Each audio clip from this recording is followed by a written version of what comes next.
And we are live for SWA Countdown Season 4. Ready to go, our first pay-per-view of Season 4. And, yeah, should be a good one. We've got 7 pretty exciting matches. Every title on the line, Tag, Ascent, and the World title. We have 2 6-man Elimination Chamber matches, a 5-man Path to Glory ladder match, as well as some singles action to kick it off. And joined with a full commentary crew as well tonight. Ralph and Doc both here with me. How are you both doing? Doing pretty good. I am here. No, I'm good. We good. We're going to get things moving right along here. Tonight we've got singles action to kick us off. Matthew Stormwell taking on with his manager Bobby Plaster taking on Ranger Ricci. A couple of Season 4 rookies that have joined us in the last couple of weeks. Big opportunity for them here at the pay-per-view. And after winning their first couple of matches, we'll see if they can pull off the 2-0 at the pay-per-view. Definitely the place you want to do it.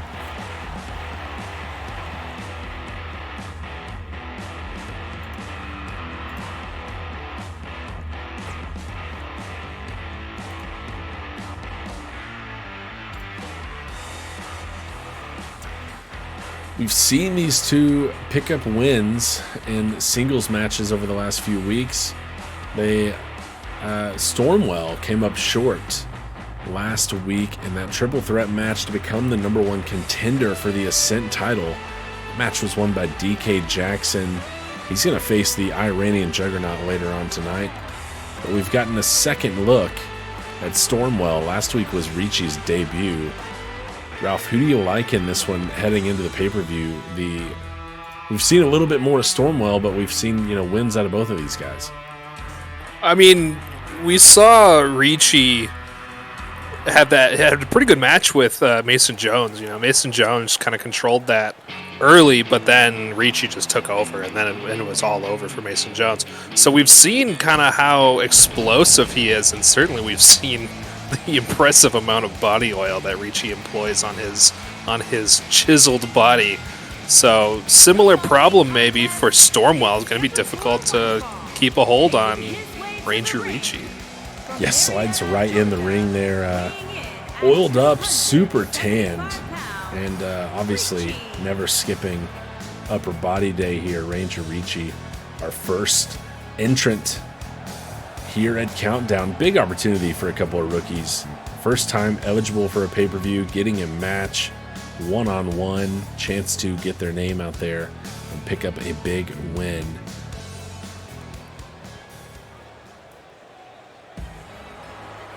We got a lot of stuff coming over the course of tonight. Doc, is there a match that you like sort of most, that you have the most anticipation for on the card tonight?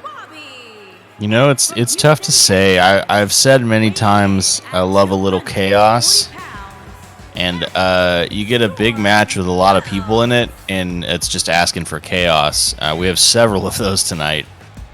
Obviously, the tag chamber is really exciting. I think the sort of surprise stakes of getting both members of Unhinged in there after their win last week could really pay off, in a big way. They have double the chance of winning and, potentially an advantage going in. That could be big stuff. The Path to Glory match, always a party, always a little nuts. And then, of course, the Rumble Chamber later on tonight. I got my eye on a lot of things tonight.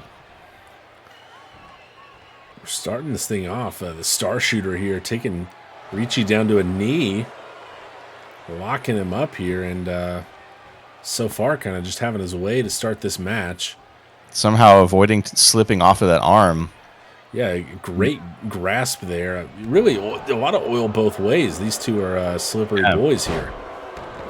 Yeah, Ricci famously never misses body oil day and never misses anabolic steroid day. Breaks the grip there. Ricci does, locking up. But, oh, nice Back to it. transition for Stormwell, really winning the chain wrestling battle here. Oh, nice takedown. Yeah, just kind of lifts up Ricci there. Little okie dokie. Oh, big clothesline. Sending him over the top, and that's a Rumble elimination right there. You mentioned that Rumble chamber. Exciting things coming for the Rumble this year at Right to Fight. I'm told that the full slate of entrant order is going to be decided early. And we're kicking things off here tonight with the chance at number 30, the coveted last spot in the Rumble. Big time chances there. We saw what ended up being actually Luke Thompson, but Aloysius S.E.A.'s coming out at the end of a Rumble and sneaking a win. Could be the case for whoever wins that chamber here tonight.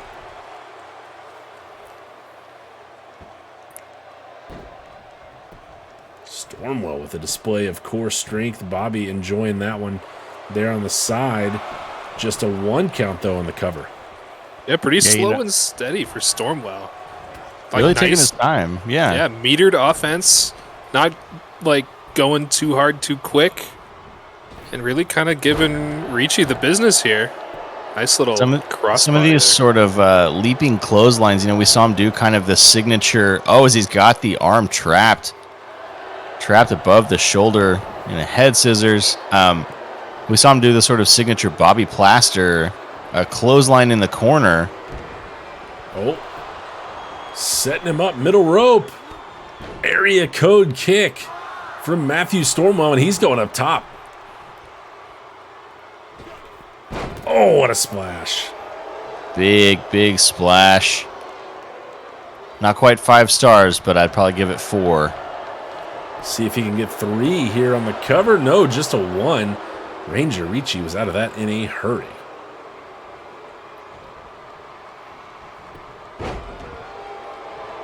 Yeah, Ranger's going to have to get something going here. This has been all Stormwell so far. Stormwell really kind of was slow to get going, but really has seemed to pick up the pace here, picking his spots well. Oh, getting in a couple extra push-ups in the middle of the match. Embarrassing Ricci. And Stormwell now going back up to the top. It benefited him last time. He wants Ricci on his feet here. Yeah, he's not scared of Ricci at this point. Oh, my! Oh, my goodness. With the Dragon Rana absolutely leveling Ranger Ricci. Going for the pin here in the center of the ring. 1, 2, and kicked out by Ricci. Got that shoulder up there last moment. Stormwell couldn't believe it. You know, he was not too fond of his debut match against Corey Quinn. Bobby Plaster put out a statement that said his client was befitting of a better quality opponent as he goes for a cover here on Ricci, just another 1. Stormwell getting a pay-per-view opportunity here. I'm told that management not too pleased with that. Feeling pretty good about that matchup against Corey Quinn. Oh, with the spear, though, Ranger Ricci. Out of nowhere, too. Up and leveling him. Uh-oh. Stormwell still reeling from that one as he gets to his feet. Ranger's got him up looking for the power slam. Slam down hard and into the cover. Oh, shoulders up at 2. And it looked like Ranger Ricci was going to one-hit wonder this thing and sneak a win. He's showing the guns here. Kind of 0 to 100 for Ranger Ricci. Took a lot of offense from Stormwell early. Now he's really turned things around. Yeah, he certainly has woken up in this match. My goodness. That strong right arm with the trio of clotheslines. Now trying to get Plaster, but Stormwell back up, catches the clothesline or the uppercut instead, and these two throwing hands, and right now it's benefiting Stormwell as he takes him down with a kick. Driving the right foot into the chest and then into the head of Ranger Ricci. Down for the cover. It's a 2 and a kick out. Ricci here looking like he's running out of ideas. Maybe you have to go back to the well. It's always a risky maneuver. Strong resiliency. Stormwell thinking maybe the Dragon Rana wants more. He's daring him to get to his feet. And again, Dragon Rana drops him in the corner. What's he going to do here? slamming the head of Ranger Ricci into the mat. It took him a while to reposition. Did he waste too much time? 1, 2, and 3. No, he did not. The Star Shooter gets it done to kick us off here at Countdown. Big second win for the Season 4 rookie. Big win indeed. Yeah, certainly was a big win for Stormwell. You know, What's he thinking here? Matthew Stormwell, no, he's going back in. Lighten him up with those gold-plated Jordans he wears. And maybe none too pleased with his second matchup either. He's waltzed through them both. And a win on a pay-per-view did not satisfy the Star Shooter. He went back for more there, taking a couple extra shots at Ranger Ricci, who picks up his first singles loss in that one.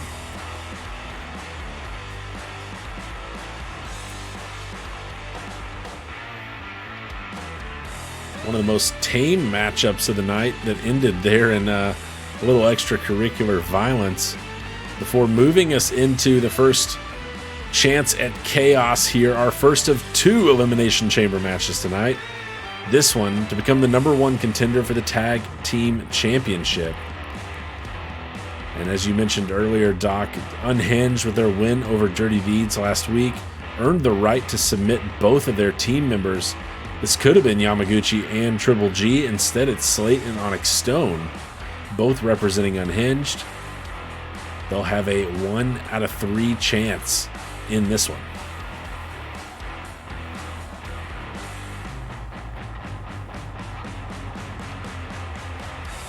It'll be interesting to see how they navigate the ring. You know, it's gonna be pretty busy in there. There might be a little bit of friendly fire between the two Stone brothers. We'll have to see how that ends up and who's entering first. Yeah, and not to steal the name of the tournament that Onyx Stone won last year, but perhaps a little bragging rights between the two of them. I mean, even if it goes down to final 2 between them, someone's still got to win the match. And, I'd be surprised if they went at each other earlier, but it wouldn't be out of the realm of possibility that those two would want to prove that perhaps they're the de facto leader of Unhinged as well, and a little bragging rights, a little brotherly competition, perhaps, as Yamaguchi makes his way down. We know that means that he will not be one of our first 2 entrants. Entrance order here completely randomized. Yamaguchi will be starting this match in one of our 4 pods that will be sealed to start this competition. They will come out at regular intervals after our first 2 start the match.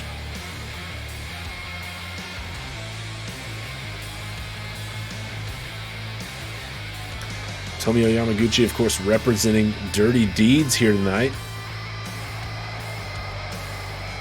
The longest tenured member of that team, with the addition of Triple G, Gracious Garrison Gray, and the departure of Daniel Drake Thomas. The Fed still unseen here in the SWA. And Yamaguchi going to join us in one of our pods to start this thing off. 5 more competitors coming your way for this Elimination Chamber match. The first of 2 that we'll have tonight. The second being that Rumble Chamber for the number 30 spot at the Right to Fight Rumble. Next pay-per-view.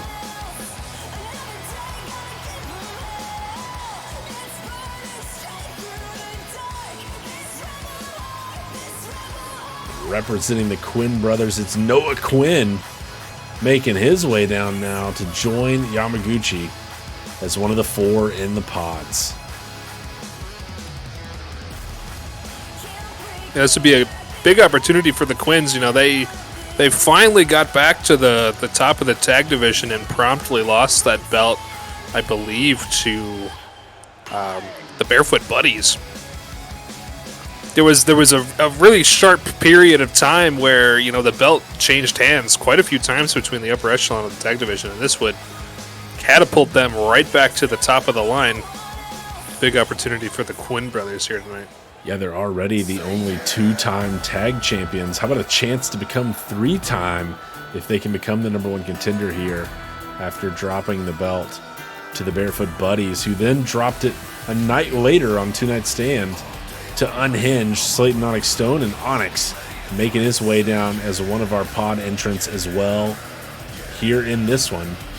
And after they lost the title to Black Star, you know that they would like a shot at that thing back as well. They worked for 3 seasons to finally become champs, lost it on their first time out to try to defend it. And having 2 men into this Elimination Chamber might be what they need to get back into contention.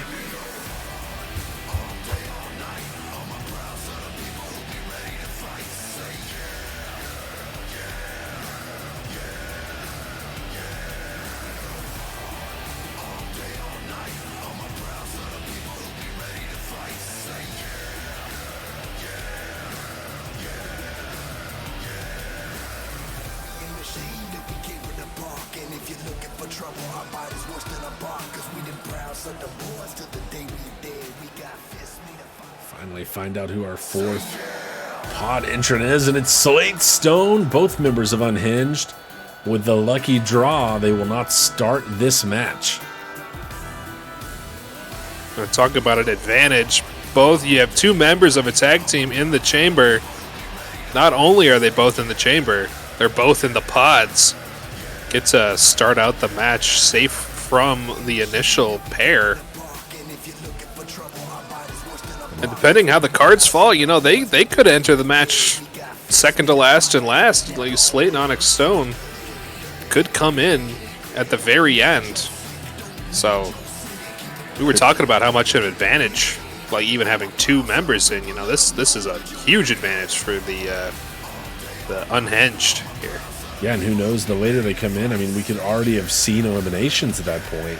Their odds suddenly skyrocket if that is to be the case, but that does mean that our final 2 entrants are going to start this match off in the ring, not in a pod, and we're going to see really 2 of our newer tag team members, although Raj Rajwana has been with us in the SWA since Season 2. He's going to be squaring off with Hector Santos to start this thing off, and should be an interesting matchup between these 2.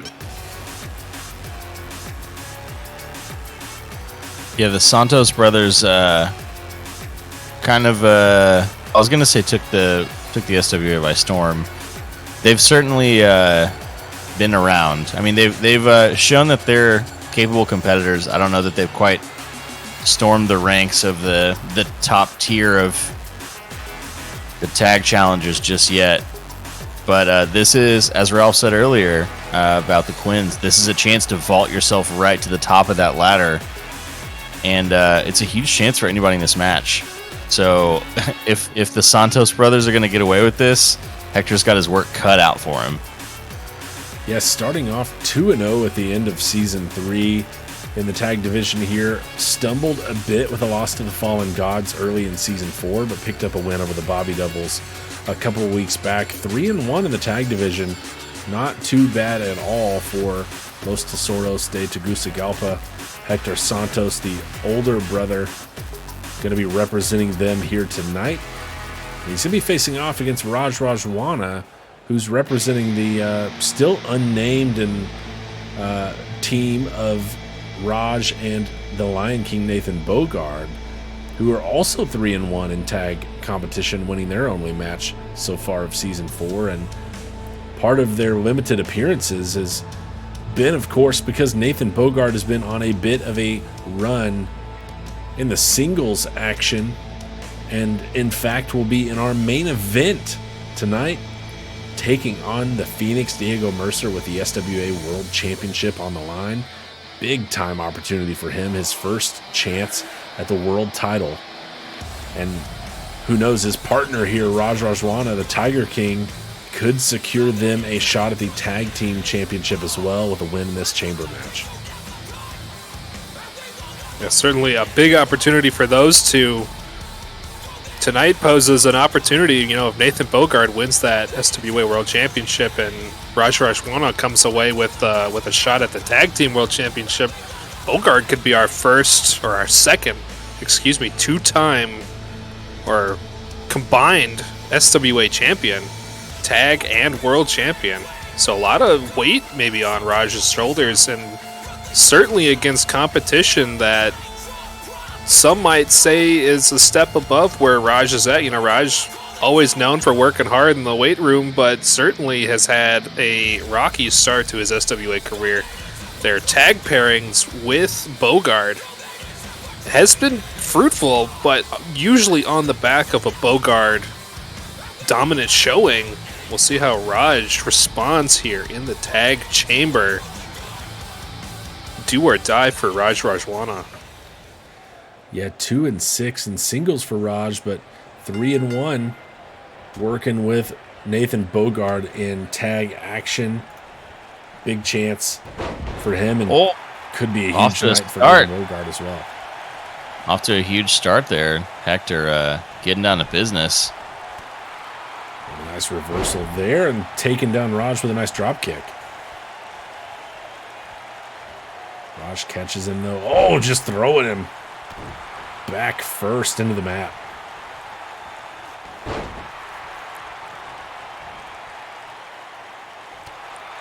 And certainly, Raj might be pretty familiar with the scenery here. He just came off that big win in that multi-man a few weeks back. So maybe a little bit of familiar territory for Raj tonight. Oh, yeah, big. certainly recently practiced. And that inverted suplex. Oh, and looking for elimination here. Can he get one before the first pod? No, just a one. I like the aggression. That's a good strategy. I mean, this fight goes on, but the more these guys you can get out of the way before it gets chaotic. And in comes Noah Quinn, the Rebel Heart himself. As you mentioned before, Ralph, the odds benefiting Unhinged here. Both members still in pods, with Noah Quinn being the first one out. We'll see if this turns into going up. 2-on-1 here. Rajwana taking a break in the corner, and Noah Quinn taking offense to that, as he was previously doing some damage to Hector Santos there. Noah's looking for a cover on Raj. Just barely a one count. Raj gets out of it in a hurry. He's going to drive that point of the elbow couple times, 3 times. Trio of shots, and then a nice kick to Hector Santos, the former tag champion. Noah Quinn coming in hot here, doing some damage. And certainly maybe showing the rookies who's boss here. Next entrance coming up. Oh, and here we go. Slate Stone into the ring.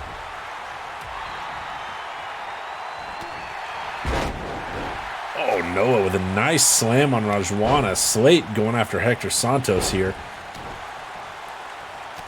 I thought Slate might try to prolong, the increased odds a bit. Maybe lay off, let the other 3 fight amongst themselves, but no, he went right into it. Misses a crossbody there as Hector went for a drop kick. Noah and Raj trading blows here in the middle of the ring.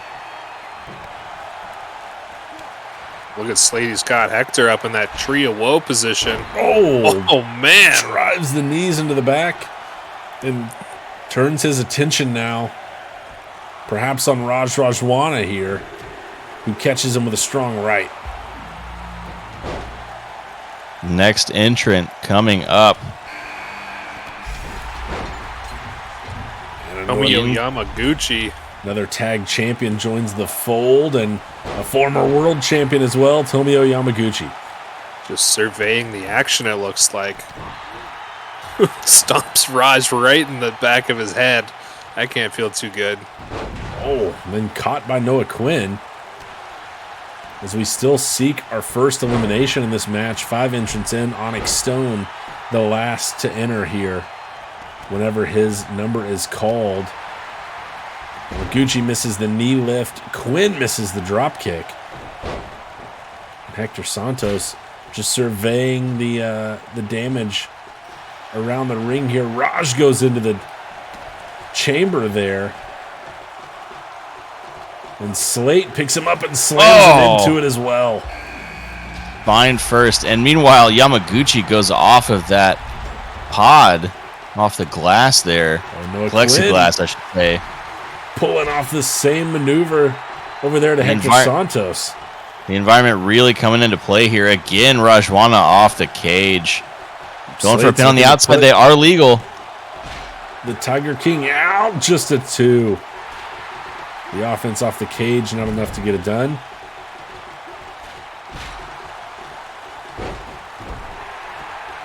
And 4 putting in that work. Yamaguchi gets 2 on Hector Santos. Oh, Slate catches some damage there from the Tiger King. Rolling him over on the outside and looking for a cover. 2 count, Slate's out. Noah Quinn taking up Yamaguchi. Oh, no. Oh, kick to the face. Nobody going for a cover, though. Everybody stands up their opponents. It looks like everyone's going back inside here. Quinn driving the face of Yamaguchi off of his knee on the inside of the ring. Yamaguchi staggered now, but trying to stay on his feet. Sends Noah to the outside. Slate, meanwhile, sending Raj into the corner, but eats an elbow, and Onyx tossed outside by the much smaller Hector Santos. Raj going up. Nice takedown there on Slate Stone. Still seeking our first elimination in this match.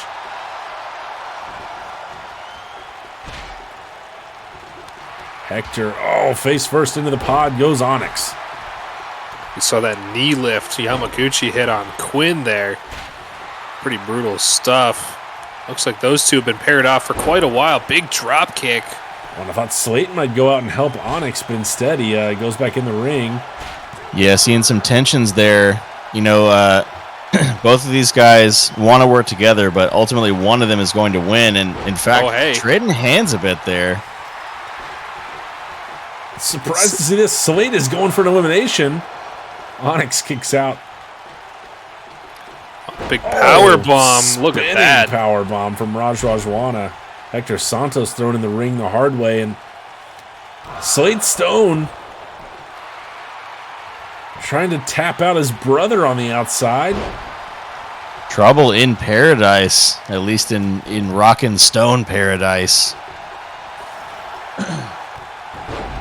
Hector Santos with a Hurricane Rana on Rajwana. And Quinn has Yamaguchi back up. That boot to the face. Again of the former world champ looking for a cover. Look at Slate just dumping Onyx off of the metal bars. That's 5 in a row now. Big cutter. Oh, and Slate. Gonna roll him up. Got him with that grindstone. Gets out of it. Onyx finds a way out. Yamaguchi looking for a cover on the inside. Rajwana. Oh, just dumps Hector out of that military press.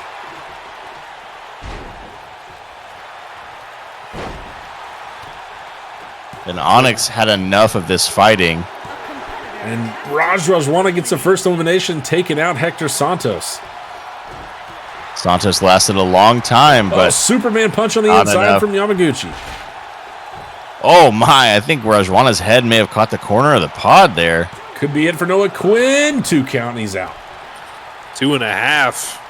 Slate Stone waiting to get in on the action out here next to his brother. Again, throwing hands at his own tag partner. But maybe not. Maybe I'm wrong. Yeah, it's just Unhinged versus Rajwana on the outside big here. Uppercut. Slate looking for the cover. Onyx and Slate doing good work on Rajwana. Oh, 2 count there. Efficiency of energy, I suppose. The 2 looking for the easy pin on Rajwana. Oh, big headbutt from Slate Stone. Raj has the only elimination so far. Onyx is taking him up. Oh, package pile driver on the outside. on the Goes for the outside of pin the here. ring, looking for the cover. Onyx Stone sends home Rajwana. And Slate, smart work there, immediately running inside to charge Yamaguchi. He knew that was it for Rajwana, and so he went to go to work on the next opponent. These guys now working efficiently as a team.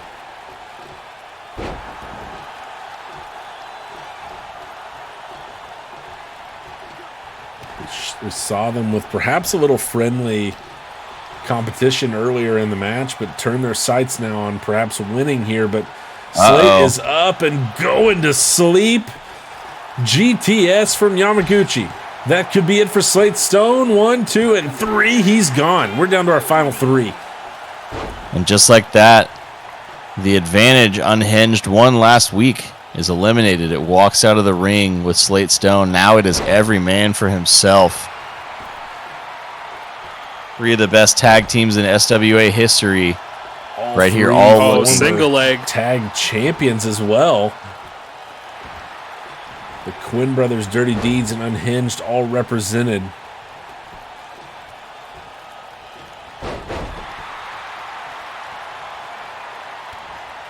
Oh, and Onyx was setting up, but Noah Quinn got him for that hammerlock DDT.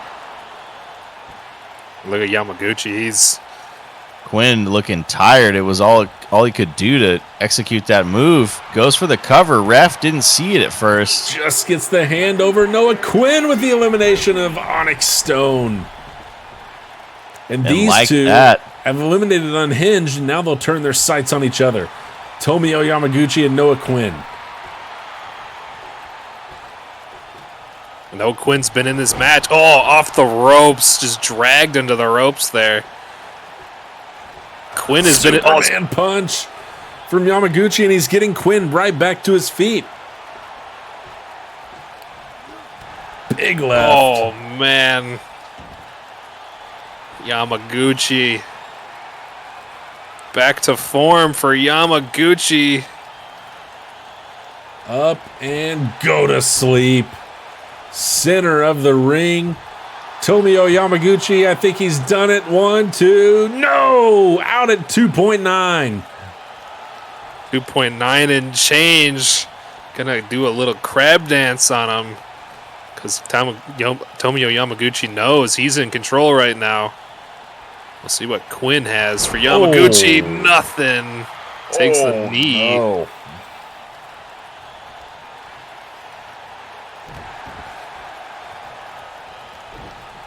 Yamaguchi in control right now, and there's the counter from Noah Quinn, though, trying to gain some momentum. Yamaguchi would like a shot at that belt back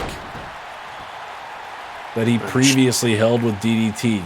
Noah Quinn would love to become a 3-time tag team champion.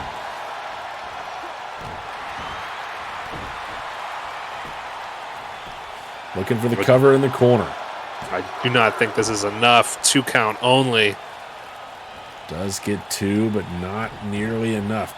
Dodges out of the way of the punch there to the lower back from Yamaguchi. Into the corner they go.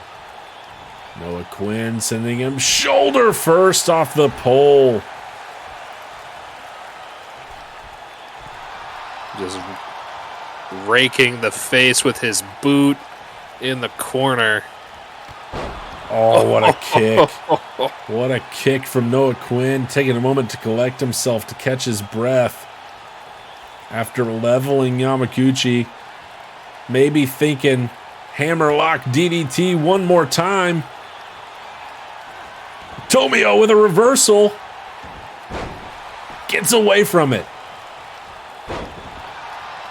Still fighting on. Tomio Yamaguchi not going to give up easily. Oh, that right hand turned Noah Quinn's legs to jello there. Uh-oh. Got him up. Face the hard cam, Rook. One more time. Go to sleep. There for the cover. Leg hooked. Tomio Yamaguchi has gotten it done for Dirty Deeds. They have earned themselves a shot at the Tag Team Championship.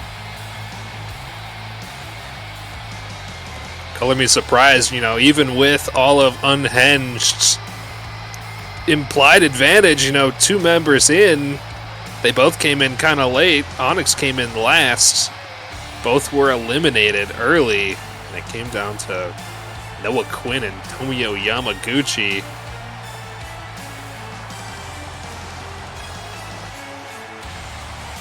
Big win for Tomio.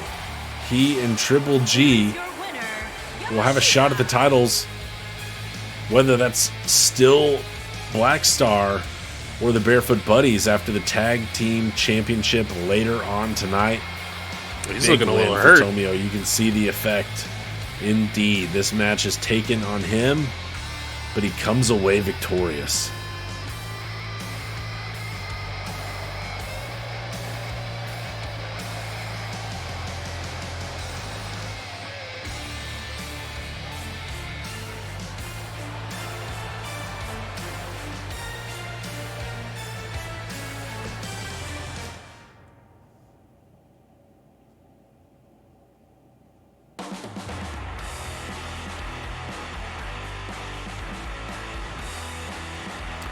We move from the chaos of an Elimination Chamber match to the chaos of a 5-man ladder match for the Path to Glory briefcase.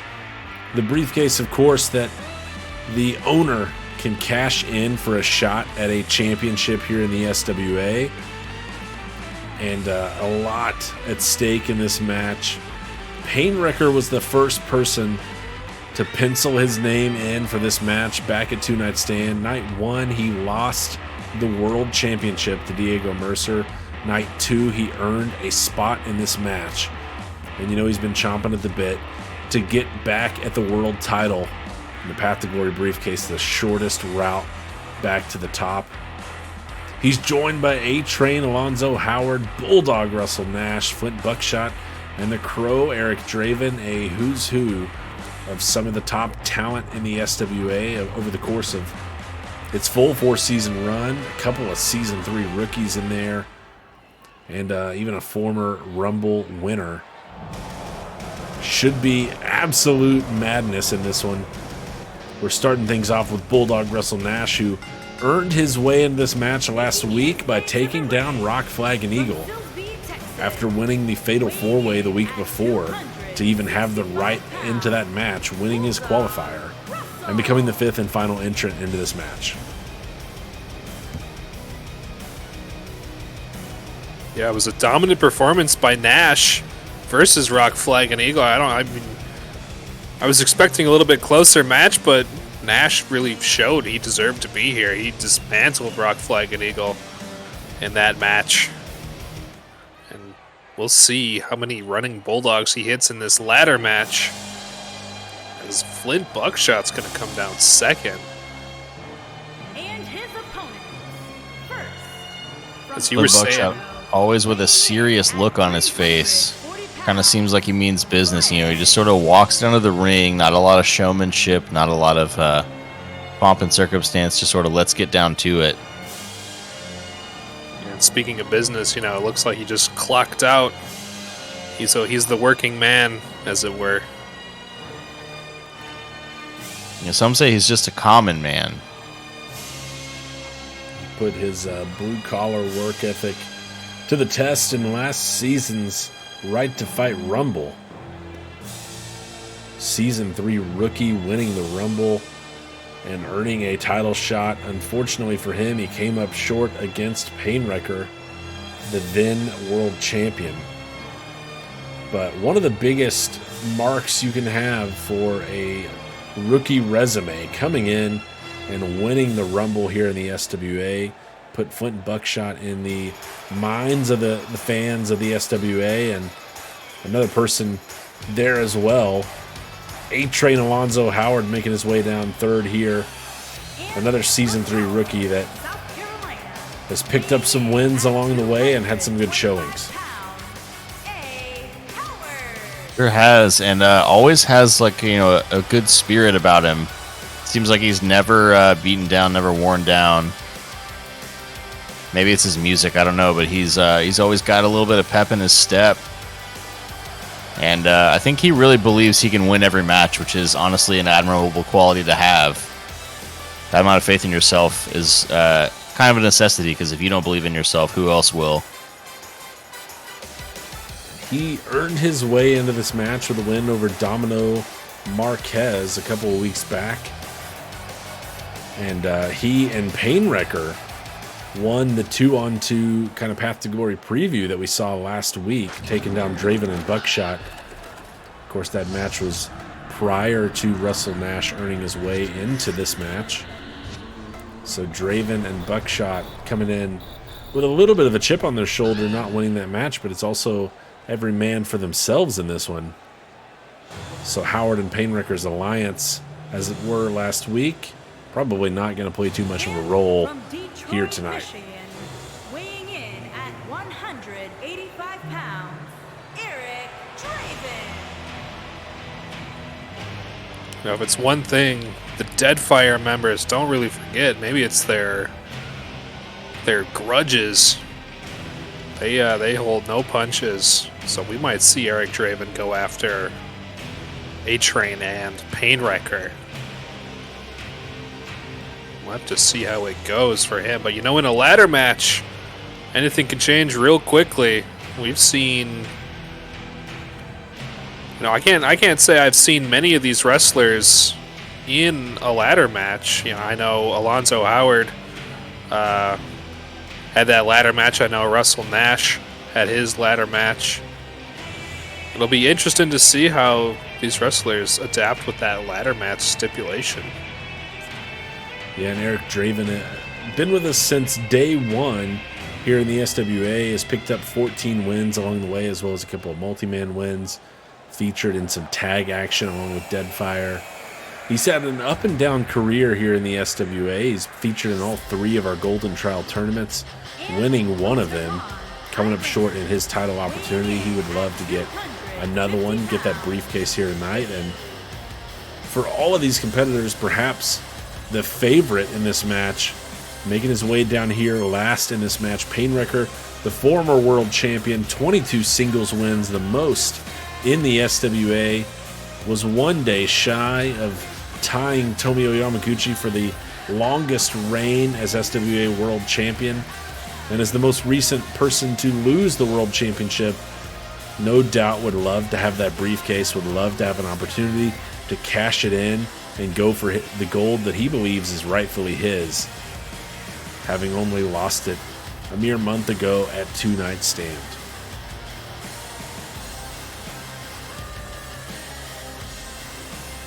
Yeah, you can never count Painwrecker out of these matches either. We saw him absolutely dominate that multi-man match to get into this match on night 2 of 2 Night Stand. One of the most consistent performers in the SWA as well. Of course, his 22 wins are the most in the SWA, leading Triple G by 3. No one else even at 20. Painwrecker's had the second most wins every season of the SWA so far, and no doubt would love to continue that streak here in Season 4, but starting things off, getting a Path to Glory win would be huge for him, as well as all 5 of these competitors. Painwrecker squares up with Russell Nash, Buckshot going after Howard, and Draven the odd man out right now. Draven looks like just kind of happy to watch and see what unfolds here. Throw a couple punches in the meantime.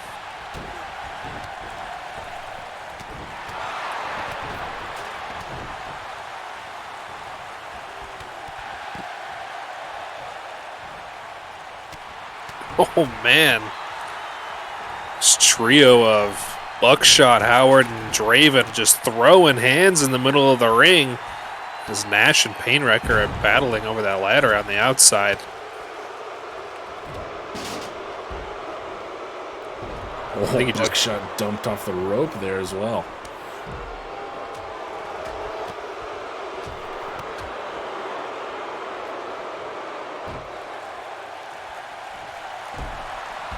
Oh, Painwrecker just tossing Bulldog Nash into the corner, but Nash now fighting back on the outside.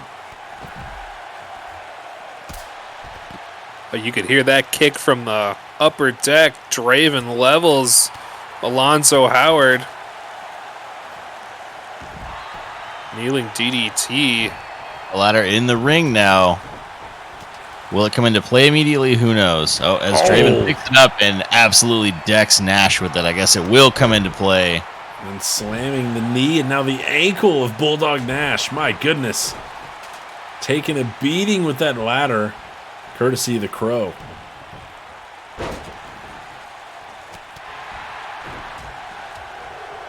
Oh, nice backhand from Russell Nash. Spinning back fist. Got some of that, MMA training, I think. Trained with some pancrase types in Japan at one point.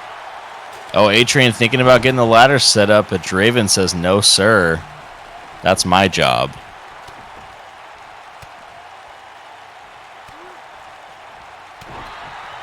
Crow ducks underneath the punch from Howard, delivers a drop kick.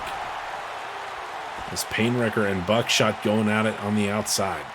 Draven now climbing the ladder in the center of the ring. And Howard and Nash just kind of watching this happen. Alonzo's going up to join him. Painwrecker coming in and attacking Eric Draven. Draven falls down. Howard working on it. And now Painwrecker and Buckshot working together to dump the ladder, but Howard hangs on. Buckshot gets him for a power bomb. You saw Painwrecker kind of run in from the outside, kind of sensing his title opportunity slipping away. Taking down Flint Buckshot with a ladder. Flint's back to his feet, though. And Howard takes him down after he takes the ladder away. Nash just having a great time watching some wrestling there. Yeah, front row seats to Russell Nash. Get some popcorn, maybe get on camera if you're lucky. Shot just letting these guys go at it. Drop kick takes down Painwrecker. The force on that. Did you hear how hard Painwrecker hit the mat? Like I said, Draven pulling no punches tonight. Draven going back up. Working on the briefcase once more. Howard trying to push that ladder over. He gets it, but Draven now caught and power bombed by Howard. A familiar position there for Howard, who had it done to him, does it to Draven. Ladder taken. Delivered to Painwrecker, and Draven welcomes Nash back to the match by power bombing him to the outside. Nice sunset flip there against a much taller guy. Gatecrasher on Buckshot in the ring. They've started. The pain is being wrecked. And Draven hit a black leather mass on Nash on the outside. Painwrecker catches the kick from Howard, takes him down, turns his attention to Buckshot, who takes him up and slams him down. Nash bringing the Crow back inside. All 5 members now back inside the squared circle here. Russell Nash, look out, climbing up. Howard catching on. Can't decide how he wants to approach this. He's going after the ladder. He and Painwrecker taking the ladder down. Draven catches Russell Nash and slams him down. That back body drop. A little bit of a piggyback situation. A big backflip from Draven onto Painwrecker. Nice reversal from Howard. The back of Buckshot's head off the ladder on the inside of the ring. Howard's going back for that ladder. Playing for that objective. Good situation for Howard, but he turns his attention to Buckshot. Look at Russell Nash. Trying to sneak a win here. Howard trying to grab the ankles, but Nash is working on that briefcase. Draven now interrupted by Howard, and Russell Nash is going to get the briefcase. Path to glory going to the Bulldog. Russell Nash with a dastardly deployment of strategy just was content to just sit by and watch for several minutes, let everyone else do the work, and then snuck in right at the end. Got the job done. Look at no one paying attention to Russell Nash. Another day, another dollar for Russell Nash. Saved his energy, used it when it counted. Path to glory winner Russell Nash with the briefcase. Big win for him. He was the last entrant to earn his way into the match, and he's the first one to come away with a victory. Russell Nash, huge win for the Season 3 rookie. It'll now be interesting to see where Nash turns his targets with that briefcase, or how long he tries to hang on to it. Of course, every time that he features in a match without cashing it in, that briefcase is on the line and could change hands. It'll be interesting to follow. Huge congrats to Russell Nash. Big win for him, and almost a little bit of an assist from A-Train Alonzo Howard there, who kind of interrupted Eric Draven as he was trying to take down the ladder and stop Russell Nash. The following contest is scheduled for one fall and is for the Wrestling Championship.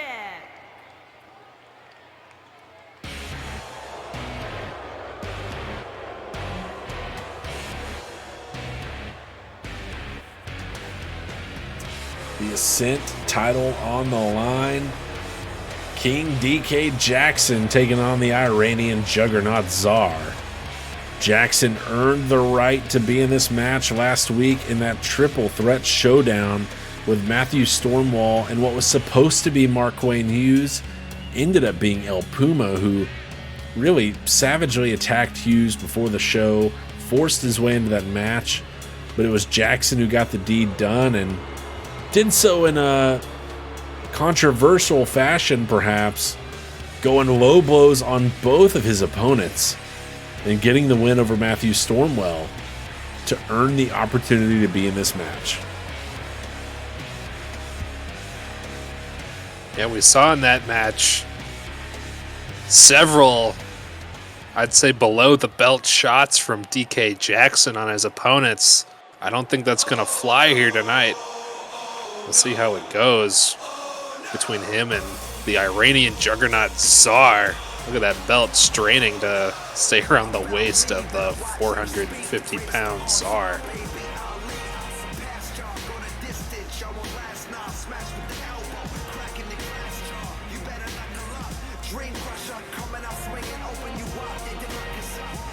Since taking the Ascent Championship, the Iranian juggernaut has looked near unbeatable. We'll see what he can do against Jackson tonight, if he can pull in another defense, or if DK Jackson can become the Ascent champion. The Season 4 rookie taking on the Season 3 rookie here in this one. A rookie who quickly rose the ranks too. Did not take him long to climb up into, the competition, the running for this Ascent title. He's made his mark in a very short amount of time. Of course, DK Jackson looking to do exactly the same, although the marks he leaves are mostly in people's nether regions. He won't be able to turn to that tactic here tonight. It will get him disqualified in this match and keep the title in the hands of the Iranian juggernaut. Introducing the challenger from Detroit, Michigan. We'll see if he keeps things above board here 271 pounds, in this one. DK Jackson. Introducing the champion from Tehran, Iran, weighing in at 450 pounds. He is the Wrestling Champion, Z. Here he is, the Wrestling Champion. Ascent title on the line. That's what this one's all about, as he hands it over to our ref here, showing it to the challenger, DK Jackson.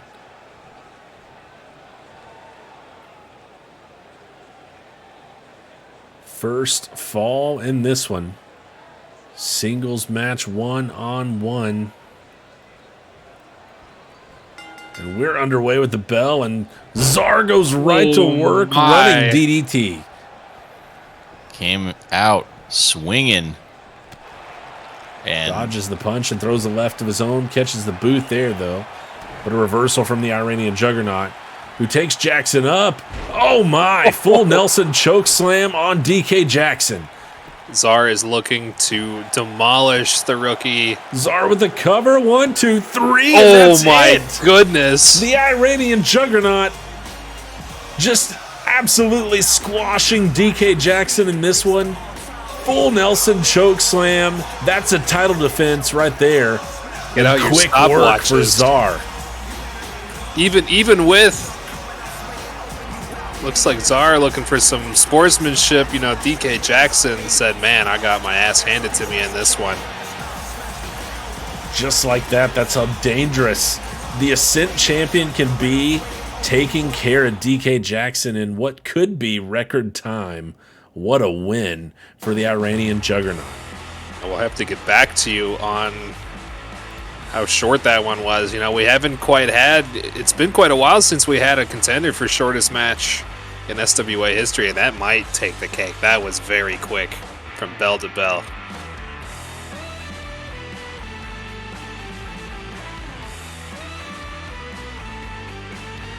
Next up, we've got our second chamber match of the night. And this one's for the number 30 spot, the coveted last spot in the Right to Fight Rumble at our next pay-per-view. And we've got some top talent in this one competing to come out last in the Rumble. Best odds at winning it. And we'll see who can secure that number 30 slot here tonight in our second Elimination Chamber match.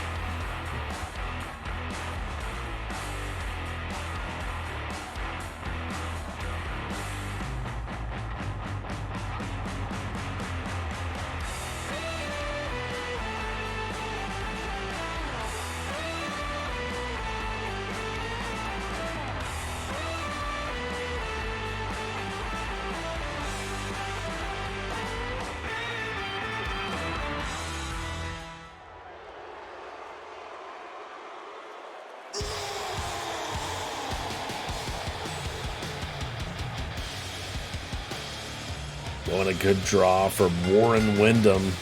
Not going to be starting this match off. Going to be in a pod, and a familiar place for him. He defended his inaugural World Championship in a chamber match. He went 1-on-5 and held on to that thing in our first season. But he's also familiar with being in a pod in more than one way. Yes, K. Bozeman put him through a pod twice in that Season 1 chamber. Oh, I thought you were going to say he likes peas.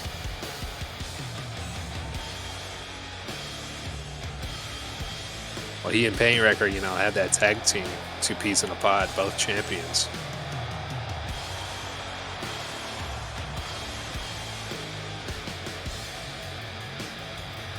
The inaugural champ. Wyndham has been without gold here in the SWA since Season 1, but at 17-7. He's got the third most singles victories in the SWA after a 9-3 first season, 5-1 in Season 2, but a downturn 3-3 last season in Season 3. A lucky draw for Hagar coming out number 2 is going to start the match in a pod.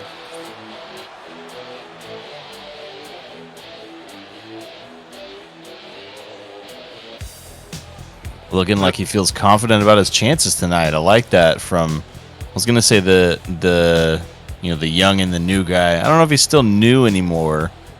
Perhaps less experience than someone like, the big man, former champ, Warren Wyndham. But Hagar, I think a dude who, as we were talking about earlier, some of these guys who have been around since Season 3 really have made a big impression. Czar, obviously, even before tonight, made an impression. Hagar's another one who has really shown out in a short amount of time, proved that he's worthy of a spot like this. And really, for Hagar, it's just a matter of getting over that last hurdle. Mm-hmm. He was a finalist and runner-up in the Bragging Rights tournament. He was a finalist in the Golden Trial tournament, a Golden Trial tournament in which he was the only Season 3 rookie participating.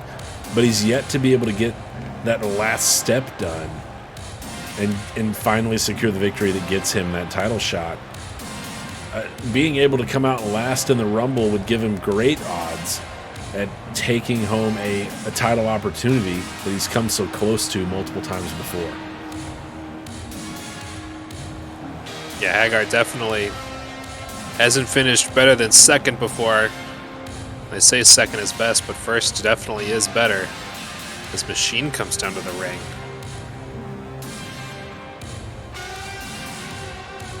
An interesting recent run for the Machine.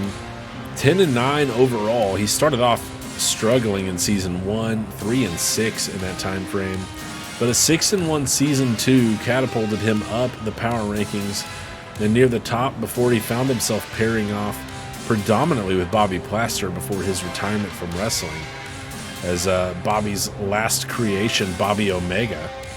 Now the Machine gets a chance to get a more beneficial draw in the Rumble. He's had earlier spots in his career and not been able to get it done, but maybe that number 30 is what the Machine needs to finally get an opportunity here in the SWA.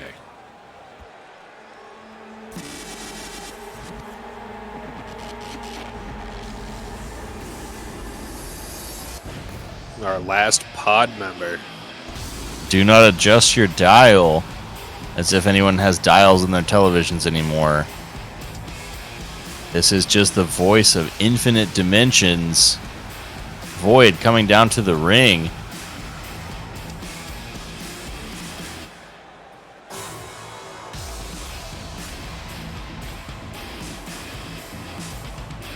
It's tough to count out Void in these kind of matches, you know. He's pretty dangerous in the multi-mans. He's seen quite a few of them since his Season 3 debut.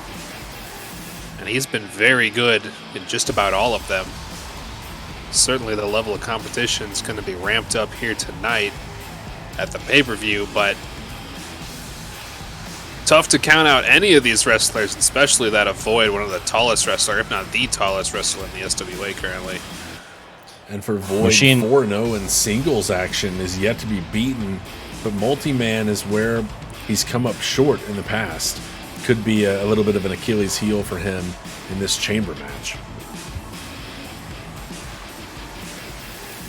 Certainly a danger, as we talked about before, and as we saw in both the chamber match earlier and the Path to Glory match. Chaos can ensue, and you have no idea what that could bring. Someone could sneak away with a win.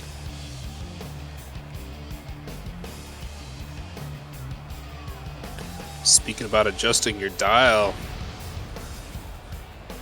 black and white fades to color. Zane Ryder here coming down the ring.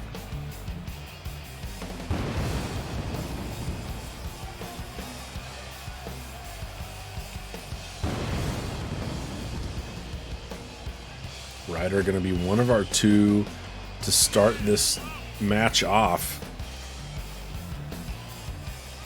It will be him and Yasuke Bozeman.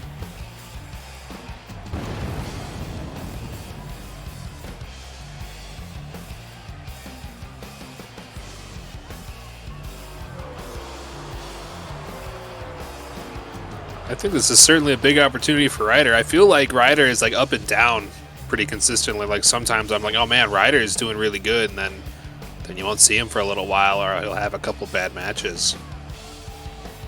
Big shot here for Ryder. If he wins, he looks like he's staring down Void in the chamber there. Yeah, and Void has handed him his only singles loss. 3-1 for Ryder. They squared up a few weeks back. 2 multi-man matches wins for both of them. So the distinction between those two Season 3 rookies so far has been their matchup with each other. That Void won. Our last entrant here, Yasuke Bozeman. Talk about another guy who's been second best a number of times. Bozeman was the last one eliminated in the Golden Trial finale at 2 Night Stand Night 1, being taken out by Onyx Stone. He was so close to winning a chance at the world title that he has yet to have here in the SWA and has been with us since day one. He also had a great draw at the Rumble last season at 29, but only lasted 10 seconds. It was an uncharacteristic performance from Bozeman. He has been seeking the opportunity that he feels is deserved and is yet to be able to get it done, but could be his chance here tonight. Yeah, absolutely. Yasuke, some time ago, got on the Crazy About the SWA podcast and was kind of spouting off about how he never thought that he got the shots that he deserved. He's had a couple shots since then and hasn't quite capitalized, so here comes another shot for Yasuke Bozeman in the chamber. Starting it out, a little bit worse odds. It looks like his bell is rung, and Zane's just gonna... Oh shit. The hops. Ryder was going to go up top, and Bozeman just brought him down with a knee. Straight up to the head. That had to be 8 feet in the air. My goodness. Oh. Over the top with an inverted cutter almost there. Bozeman, no stranger to using the environment in this match, as I mentioned earlier. He put Warren Windham through a pod twice back in Season 1. We'll see if he employs the environment to his advantage here tonight.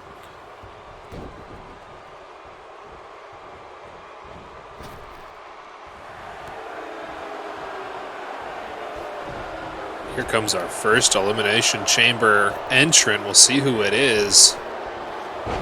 Oh, missing there with the flying clothesline as Bozeman just throws him to the side. Our next entrant is going to be Warren Windham, inaugural world champ. And he and Bozeman have squared off a time or two in their time in the SWA.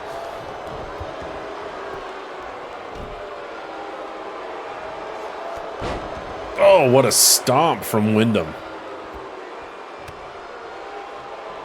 Windham maybe paying back Bozeman for that. Yeah, stiff right there from Ryder, but you're right. Windham definitely looking for Bozeman here, I think, most of all.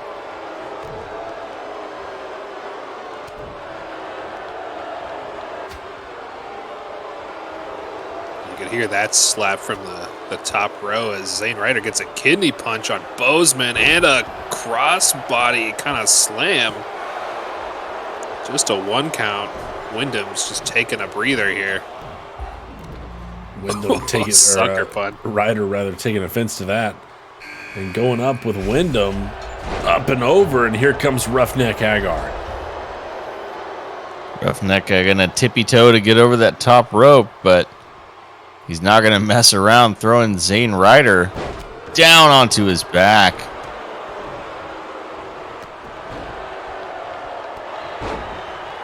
Oh, and a clothesline to the back of the neck from Warren Windham. Eats a super kick for his troubles, though. Ooh, oh, and a roll up. Roll up. 1-2, Hagar's out. Caught Hagar by surprise. Caught the ref by surprise, too.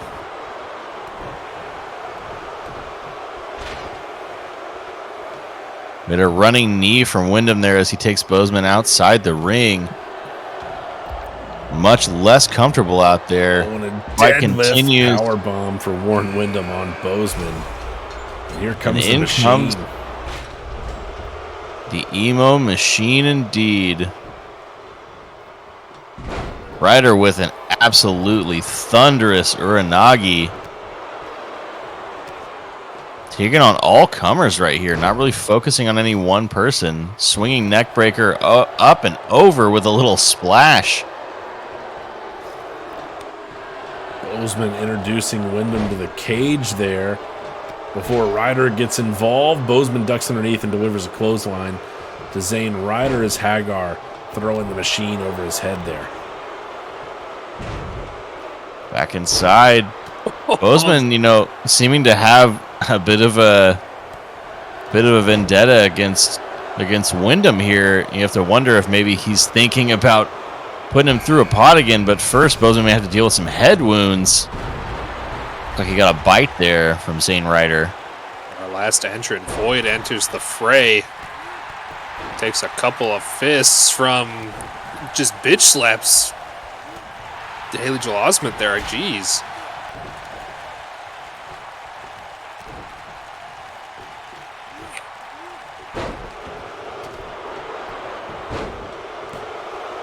Monkey flip from Void. Only a 2 count on Bozeman, meanwhile. And Void and Ryder going back at it, each other now. Void coming over to attack Zane once more. Those two going at it as Roughneck and the Machine do battle on the outside. And Bozeman and Wyndham squared up again here on the inside of the ring.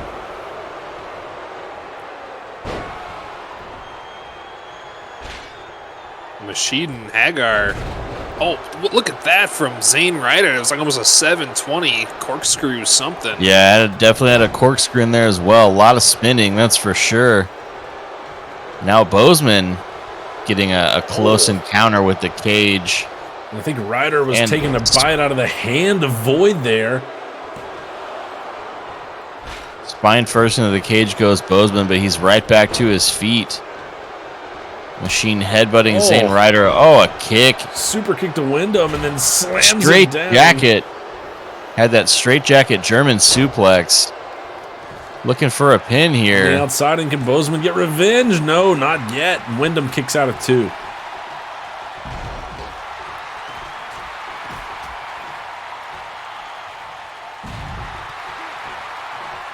Looks like Void and Hagar have paired off. Machine's going out to survey. Wyndham's hopping back in the ring, and Void's got Bozeman up in a spinning power bomb. Wyndham trying to sneak in for the pin. Wyndham to eliminate Bozeman. Oh, got out at the last possible moment. Bozeman stays in as Wyndham is using all his weight, throwing his weight around. Big splash. Bozeman's out at 2 again. Refusing Kicks to go out of down that to Warren splash. Wyndham here. But Wyndham now looking to tap out Bozeman. Will he quit? Yes, he will. Wyndham eliminates Bozeman. And And refuses to refuses release the hold. To release the hold, Bozeman tapped ages ago. And Bozeman's the first one out.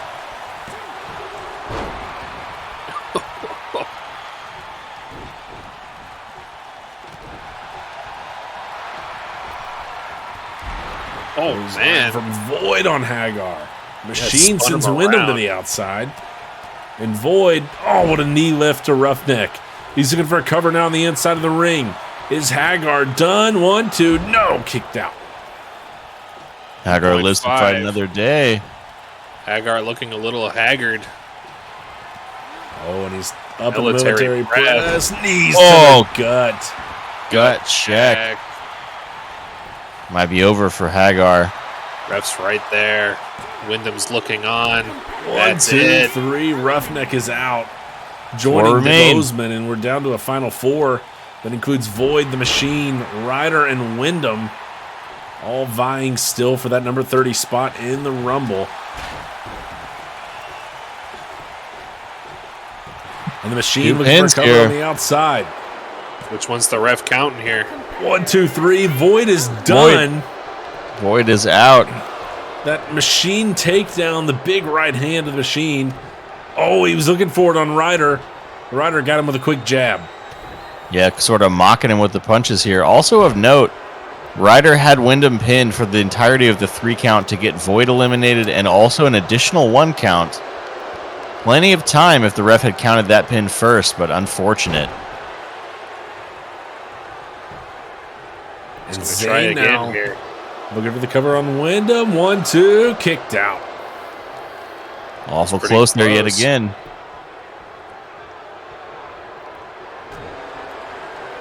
Right to the face of Warren Wyndham, taking him up and spinning him around for the power bomb. The super heavyweight up on the shoulder. And Machine decides to step in and absolutely decks Zane Ryder. That could be it for him. Clocked him with the right Machine takedown. 1, 2, and 3. Ryder's done. Strong strategy here from Machine. Zane Ryder, maybe the fresher man in the match, let all that offense happen on Warren Wyndham. But Warren Wyndham, not one to count out of this match. Machine's fighting here for Ultimate Glory. Looking for a clothesline. Wyndham with a nice reversal and slams him down. Big splash from Wyndham. Stepping over. Can he get another elimination with a submission? Center of the ring. Bad position for the Machine, and he taps out. The Machine tapped. And Wyndham locking it in. Finally lets him out. Warren Wyndham wins the number 30 spot at the Rumble.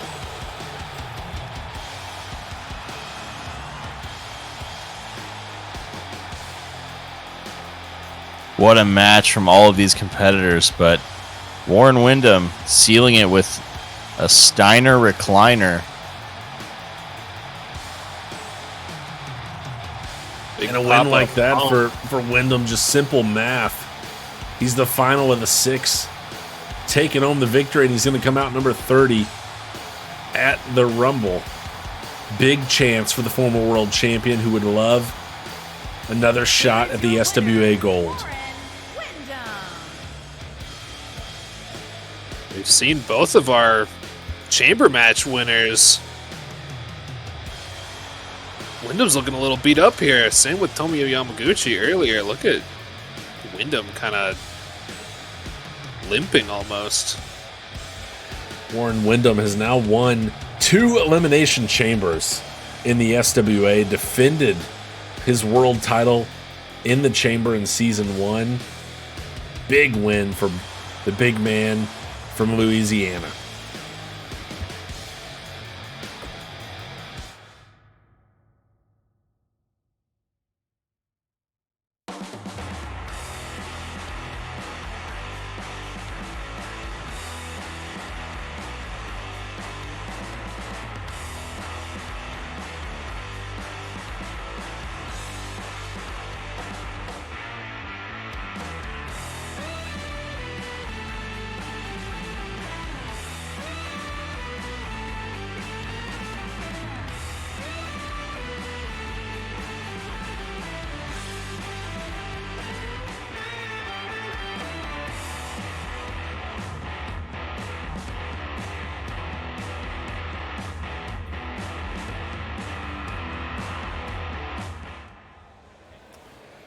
Next up, we've got a tag team championship match. Oh, wait just a damn minute. Black Star attacking the Barefoot Buddies before this match has even started. With the belts, no less. The tag champs taking a shot at the challengers, and the bell's rung. Vortex and Casey Starr, the active men. This match is underway. 2 out of 3 falls, tag team title. And the Barefoot Buddies were attacked by Black Star before this match even began.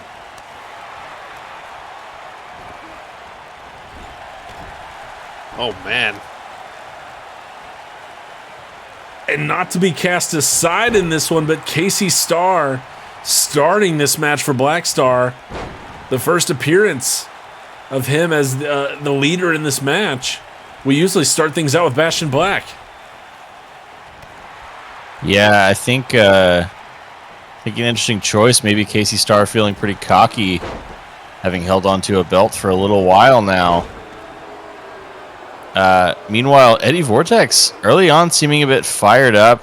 I don't know, a lot of offense he's receiving now from Casey Starr. Look at this. Casey wrenching on the neck. Vortex was easily on the ropes there.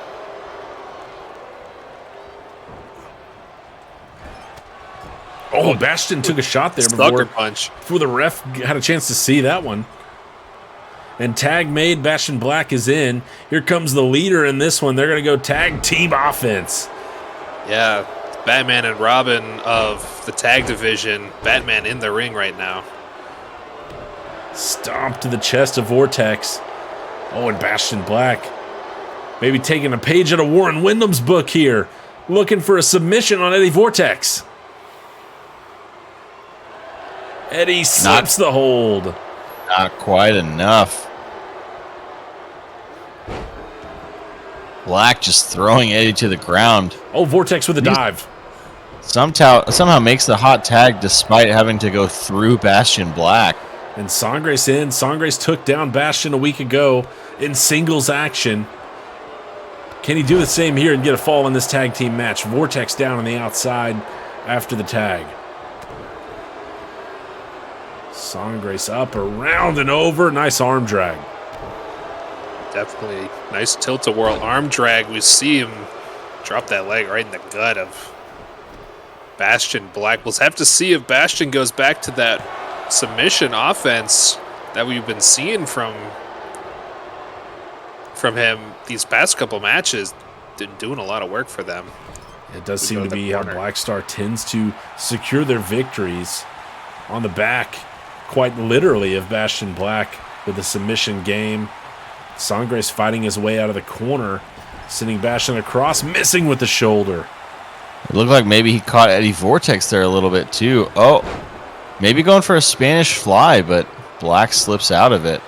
Boot to the gut and up on the shoulder. Bad position for Sangres. Can he get to the ropes? Doing the butt wiggle. Oh no, he escapes. You got to say after that one, it looks like Bastion Black is feeling himself.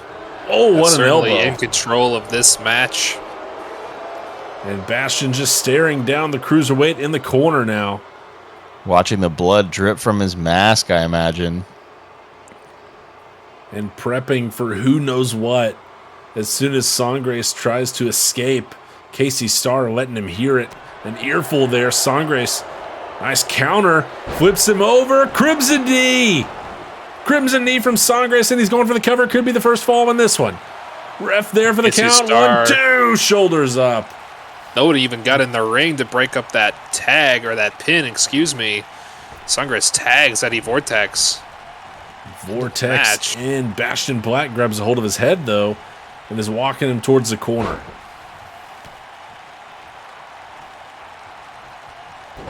Nice takedown from Eddie Vortex on the much larger opponent here. And Eddie tying up Bastion, looking for a submission of his own. Eddie Vortex. Got him with the clover leaf. The Oklahoma clover leaf there, but not quite enough.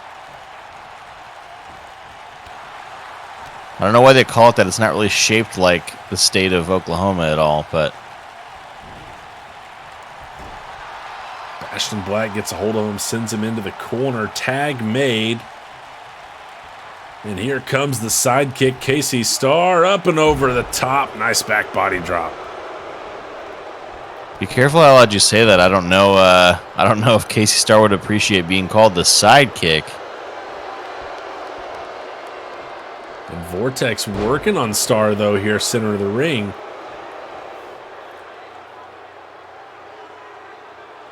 And much like they treated Sangres in the corner, Eddie Vortex staring down his opponent here in preparation. Catches the arm and sending Casey Starr up the middle rope.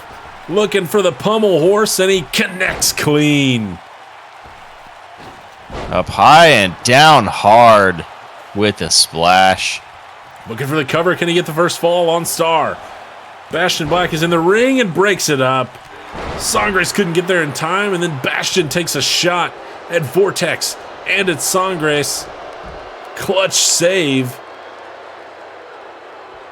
Yep, Bastion Black coming to the rescue of Casey Starr, has to keep an eye on the sidekick. Big leadership mentality there from Black, but Starr trying to capitalize. Looking for the cover. No help from Sangres here. Does he have the first fall? Kicked out by Vortex.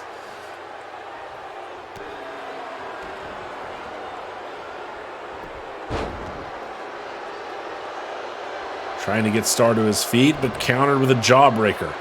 Starr with a knee to the gut. And that took Vortex down to the mat in a hurry.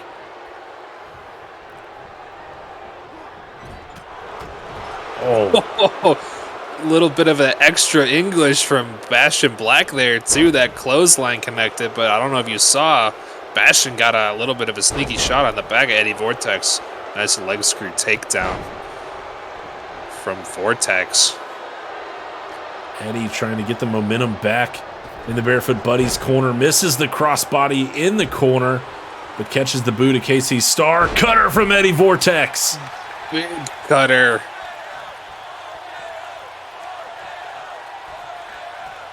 Crowd kind of chanting for an RKO here. And Eddie out to the side. Up and over. Corkscrew crossbody. He got all of it. A lot of distance on that one. Leg hooked on Casey Starr. 2 count. Black Star avoids the first fall. Suplex from Starr.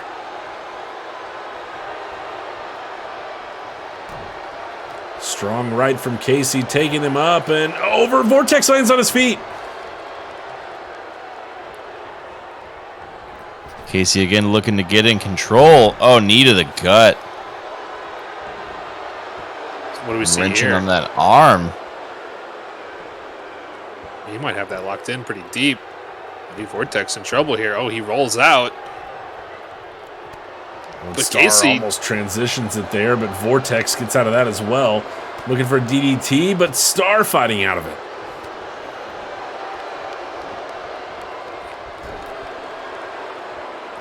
Into the corner goes Vortex. Casey Starr sends him to the outside and could be setting him up for this tornado DDT on the outside.